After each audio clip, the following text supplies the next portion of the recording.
Congress working committee సమావేశంలో పలు కీలక నిర్ణయాలు తీసుకున్నారు. దేశ సమగ్రత, సమాఖ్య వ్యవస్థ, పార్లమెంటరీ ప్రాతినిధ్యంపై పలు కీలక తీర్మానాలను ఏకగ్రీవంగా ఆమోదించారు. ప్రధానంగా కేంద్ర ప్రభుత్వం ప్రతిపాదిస్తున్న డీలిమిటేషన్ ప్రక్రియను సిడబ్ల్యూసీ తీవ్రంగా వ్యతిరేకించింది. లోక్సభ స్థానాల సంఖ్యను పెంచకుండా ప్రస్తుతం ఉన్న 543 స్థానాల పరిమితిని అలాగే కొనసాగించాలని పార్టీ డిమాండ్ చేసింది.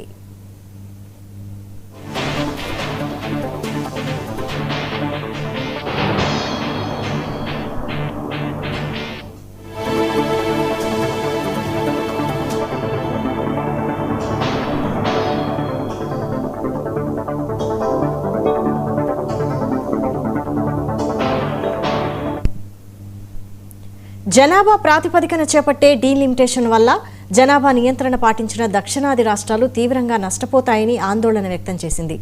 మహిళా రిజర్వేషన్ల అమలును డీలిమిటేషన్ ప్రక్రియతో ముడిపెట్టడం సరికాదని, ప్రస్తుతం ఉన్న 543 లోక్సభ స్థానాల్లోనే తక్షణమే మహిళలకు 33% రిజర్వేషన్లు కల్పించాలని కాంగ్రెస్ నాయకత్వం స్పష్టం చేసింది.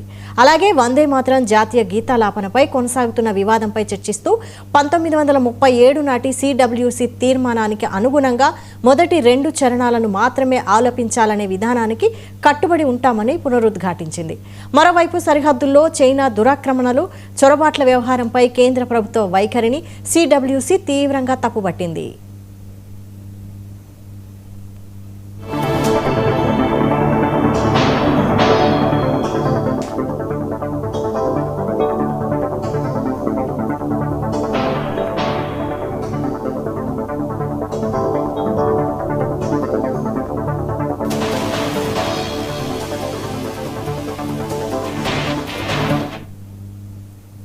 సరిహద్దుల్లోని వాస్తవ పరిస్థితులను దేశ ప్రజలకు వెల్లడించడంలో ప్రభుత్వం పూర్తిగా విఫలమైందని ధ్వజమెత్తింది.